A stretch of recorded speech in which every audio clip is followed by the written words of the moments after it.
Hello, sir. How are you? Welcome Hi. to our channel, Being with Fauna.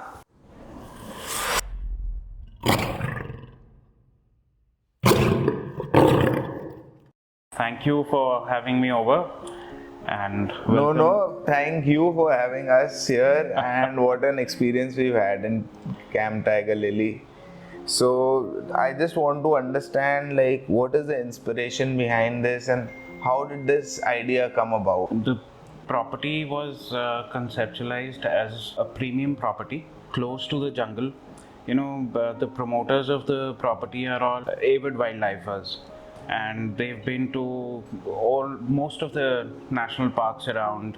Right. They've traveled a lot. They've seen good wildlife lodges, and since they're all connected to UP, Uttar Pradesh, they found that there was a big gap in Dudhwa Right. because there were no good properties to stay at. What the birding experience is all about. Sure, Dudhwa, located right on the edge of the forest, we get a lot of these birds coming onto our campus, feeding on the fruiting trees, and close to Camp Tiger Lily also there are a few very good birding spots like the riverside, and there are forest trails, trails just outside the forest on the fringe that one can walk on, like we did in the morning. Absolutely. Yes, every season has a different set of birds, different species coming. In the winters, we get a lot of migratory waterfowl, Okay. from Eurasia and all. In the summers, also, we get these iconic birds like the Asian Paradise Flycatcher. Also, Dudhwa is one of the last spots where, We also spotted the legendary Tigress over here. oh yes, Beldanda. She's the queen of Dudhwa. She's an absolute darling. Everybody loves her so much. And she was recently featured in Times of India as well. Wow. And we know about 13 cubs that she has already given birth to. Her latest litter of 3 cubs. Over the last 1.5 years, everybody has been coming to Dudhwa to catch a glimpse of Beldanda. And she has always obliged. Go in to the Kishanpur zone and you find her sitting in a waterhole with her cubs, and she stays there, gives you different poses. She's a photographer's delight.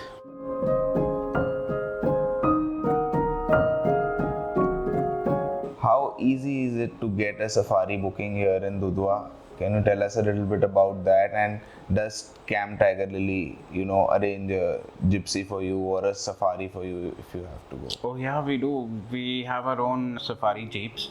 3 different zones here around Camp Tiger Lily. There's the Kishanpur zone, there's the Dudhwa zone, the Satiana zone, and also there's a buffer zone called Bhira, right? And you don't have to book permits in advance, although there is an online booking system. So for tourists who want to come to Dudhwa and want everything pre-planned, they can book the safari online, come here, do it. Otherwise, we can arrange everything. Now let's talk about a little bit about the amenities. What kind of rooms do you have over here? Right. See, the Camp Tiger Lily is located right on the edge of the forest.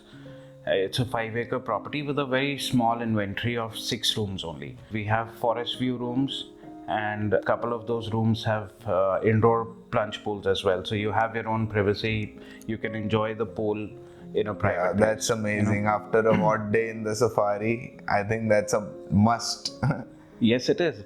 And not just in the summers, not just a hot day, even a cold day. We can give you hot water in the pool. It's relaxing to come back to a hot pool or a hot shower Right, from right. safari. Breakfast and lunch in the jungle, we do bonnet breakfast, especially in the winters, when there's a very short window between the morning and afternoon safari.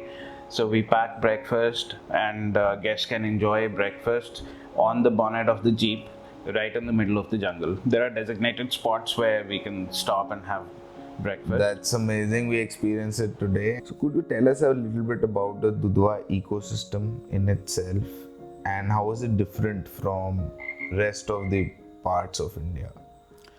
Sure. Dudhwa is part of the Tarai landscape. The Tarai region is the floodplains of the Himalayas, and it extends all the way from the Yamuna River in the west to the Brahmaputra in the east. You can say along the borders of Nepal, there are these jungles in the Tarai which are more or less flat. The main tree species is sal. So the beautiful Right. sal forest, tall trees and old trees Very big everywhere. trees. Yes. Because there are just sal trees, the whole biodiversity also shrinks, and there's a very limited amount of biodiversity in those areas rather than the areas where there are different kind of trees. Yes, that is there, but the grasslands and the wetlands make up for what you don't get in the sal forest. So could you tell us like what all do you provide over there, and why is it such a special experience? We have this gazebo very close to the forest, overlooking the forest, so there's very good bird life around, and sometimes if you're lucky you can spot deer, and people have also seen leopards and tigers from our gazebo while having high tea. So in the evening after the safaris, we arrange high tea in the gazebo. There's always hot snacks and maybe cookies or cake, whatever's on the menu, and tea, coffee. So it's served in the gazebo. Right. We want to know a little bit about the story and history of Dudhwa and how the Raja of Dudhwa actually conserved the forest earlier. Dudhwa Tiger Reserve is divided into 3 different pockets. There's Katania Ghat Wildlife Sanctuary on the border with Nepal. There is Kishanpur Wildlife Sanctuary, which is contiguous with Pilibhit Tiger Reserve, and then on to Nandor and the Corbett landscape. And the main part is the Dudhwa National Park, which comprises of the Dudhwa and the Satyana safari zones. Right, so Dudhwa had been a protected forest more or less all along, because it was the hunting preserve of the Raja of Kharigad. So there was a small estate called Kharigad, named after the abundance of kher trees that are found in this area. Right, so the Raja of Kharigad used to frequent the Dudhwa area a lot. He used to come here for hunting, and because he had the exclusive rights, nobody else was allowed to hunt in the forest or kill animals or cut down any trees. Right. So that, in a way, yes, I know that hunting as such is not one of the ethical things that we should be discussing, but that helped preserve the rest of the ecosystem as it is, because the general public was not allowed in the forest at that time. It got protected because of the Maharaja. Yes. So there's this story about one of the Rajas from the mid 1800s. His name was Gangarao Shah, and he was really fond of hunting, and he had come to the Dudhwa area. He was camping here with his Queen Maheshi, and his whole entourage. Unfortunately, this Raja Sahab, the very tiger that he was hunting, turned the tables and he killed the Raja. The Raja died in an accident with that tiger. Entourage was far away from home. They decided to cremate him here in the forest. And on the same funeral pyre, his Queen Maheshi, also performed the act of sati. So that the place where she enacted sati is now known as Sati Mutt, and the area was named Satyana. Okay. The Satyana zone that we went to. So that name, right, Satyana got corrupted over the years, and now it's become Satyana. So that is part of the Dudhwa National Park. Yeah, we were talking about the conservation efforts that Camp Tiger Lily is doing towards the forest and the forest officials, as well as like how do you guys contribute to the local people over here?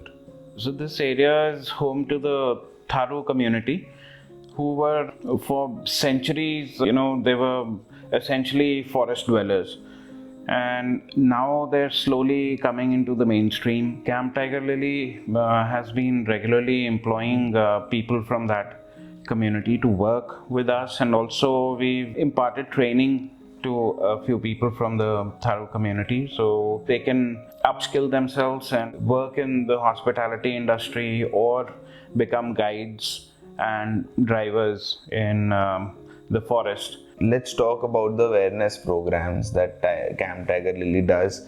What all kind of programs are there, and like how do you facilitate them? We've got an awareness program coming up for the local villagers.